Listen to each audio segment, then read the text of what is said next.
السلام عليكم. لا تنسوا الاعجاب بالفيديو والاشتراك في القناة تشجيعا لنا لنستمر بنشر المزيد ان شاء الله. النهارده ان شاء الله معانا تردد قناه الصعايده الجديده على القمر الصناعي نيسات.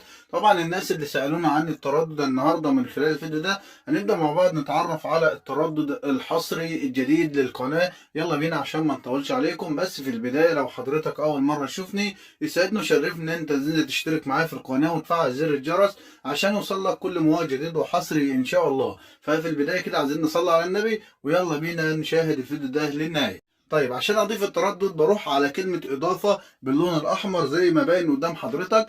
بعد ما اضيف كلمة اضافة ببدأ اكتب التردد في الخانة الاولانية اللي هو 1 2 5 6 0 او 2 5 6 0 يبقى 12 560 او 12 562. معدل الترميز وهو 2 7 500. القطبيه بخليها عمودي او راسي. يبقى احنا كده عرفنا التردد زي ان انت تكتبه عندك على الريسيفر. بعد كده بضغط اوكي هيقول لك هنا ان التردد ده موجود او المرسل موجود. كده تمام كده تمام. اول حاجه نبدا نعلم علامه الصح اقصاد التردد عشان نبدا نحدده من ضمن الترددات اللي موجوده معانا على الريسيفر. وبعد كده بنروح على زر البحث هتظهر معانا الواجهه اللي حضرتك شايفها. من خلال الواجهه ديت بخلي كل حاجه زي ما انت شايفها كده وبعد كده بضغط هنا اوكي. مباشره بيبدا ينزل معانا كل القنوات اللي موجوده على تردد 12 560 عمود على 2 7 500. التردد ده هينزل معانا حوالي عن 26 قناه.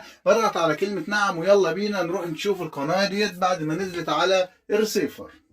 وبعد ما نزلنا القناة على الريسيفر بنروح طبعا زي ما حضراتكم شايفين هنبدأ مباشرة نروح نختار قمر ناسات 301 اللي احنا منزلين عليه القناة. زي ما حضراتكم شايفين هنبدأ ندور على القناة اللي هي قناة الصعايدة اللي احنا قلنا عليها. طبعا قناة نازلة بالاسم اللي حضرتك شايفه ده اسم الصعايدة. قناة متنوعة جدا، قناة مميزة جدا، قناة لها شعبية. ناس كتير بيسألونا عن التردد الخاص بالقناة. يبقى احنا اتعرفنا على تردد قناة الصعايدة الجديد. القناة موجودة على تردد 12 560 عمود على 2 7 500. وبكده يبقى احنا وصلنا لنهاية حلقتنا. وان شاء الله كده لو ليك اي تردد او اي قناة مش عارف تنزله او مش عارف تبحث عنه يا ريتك تكتب لي في التعليقات وانا ان شاء الله بحاول ان انا انزل لكم كل مواد جديد وحصري. اشوفكم في رعاية الله والسلام عليكم ورحمة الله وبركاته.